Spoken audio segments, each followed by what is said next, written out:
சர்வதேசத்தால் அங்கீகரிக்கப்பட்ட இந்திய தேசத்தின் பாரம்பரிய யோகா கலை உருவான வரலாறு மற்றும் வளர்ச்சி குறித்து இப்போது பார்க்கலாம்.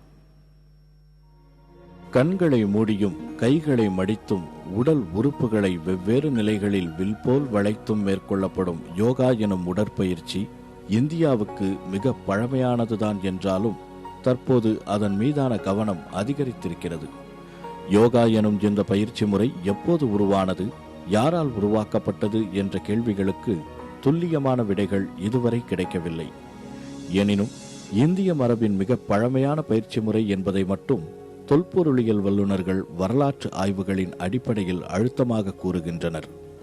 1921ஆம் ஆண்டு நடத்தப்பட்ட தொல்பொருள் ஆராய்ச்சியில் கிடைத்த சுடுமண் முத்திரைகளில் சித்தாசனத்தில் அமர்ந்திருக்கும் சித்தரின் உருவம் பொறிக்கப்பட்டுள்ளது. அது 4500 முதல் 5000 ஆண்டுகளுக்கு முந்தையது என தொல்பொருளியல் ஆய்வாளர்கள் கூறியுள்ளனர். அதேபோல் மற்றொரு அகழ்வாராய்ச்சியில் பத்மாசன நிலையில் உட்டியான பந்தம் என்னும் யோகாசன நிலையில் அமர்ந்திருக்கும் சிலையும் கண்டுபிடிக்கப்பட்டுள்ளது. இந்த கற்சிலையும் அதே காலகட்டத்தில் செதுக்கப்பட்டதாக கூறப்படுகிறது. உடம்பால் அழியின் உயிரால் அழிவர், திறம்பட மெய்ஞானம் சேரவும் மாட்டார் என 2000 ஆண்டுகளுக்கு முன்னரே காயமே இது பொய்யடா என்ற மாயாவாதத்துக்கு எதிராக உடலை பேண வேண்டியதன் அவசியத்தை வலியுறுத்தி முழங்கிய திருமூலரும் பதஞ்சலி முனிவரும் யோகக்கலையின் வளர்ச்சிக்கு பெரும் பங்கை ஆற்றியுள்ளதாக வரலாற்று தகவல்களிலிருந்து அறிய முடிகிறது. நட்டக்கல்லும் பேசுமோ நாதன் உள்ளிருக்கையில் என்று புதுமை பேசிய சிவவாக்கியர் போன்ற சிந்தனை சித்தர்களும் யோக சித்திகளின் பல்வேறு பரிமாணங்களை வளர்த்தெடுத்திருப்பதையும் அறிய முடிகிறது. அவர்கள் தங்களின் அனுபவத்தின் மூலம் எதை செய்தால் என்ன பலன் என்பதையும், எதன் மூலம் எந்த உறுப்பு நன்கு வேலை செய்யும் என்பதையும், எதை எப்படி செய்ய வேண்டும் என்பதையும் பாடல்களாகவும் சூத்திரங்களாகவும் எழுதி வைத்துள்ளனர். அவ்வாறு எழுதப்பட்டவைதான் இன்று வரை கடைபிடிக்கப்பட்டு வருகின்றன. மன்னராட்சி வந்த பிறகு கல்வி முறைகளில் ஒன்றான யோகக்கலை அமைச்சு பணியில் இருக்கும் நிர்வாகத்தினருக்கும் கோவில் பணியில் இருப்பவர்களுக்கும் போதிக்கப்பட்டு வந்தது.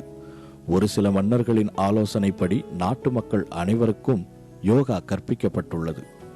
ஆனாலும் அந்த காலகட்டத்தில் யோக கலையை கற்றுத் தேர்ந்தவர்களின் எண்ணிக்கை சற்று குறைவாகவே இருந்திருக்கக்கூடும் என தெரிகிறது.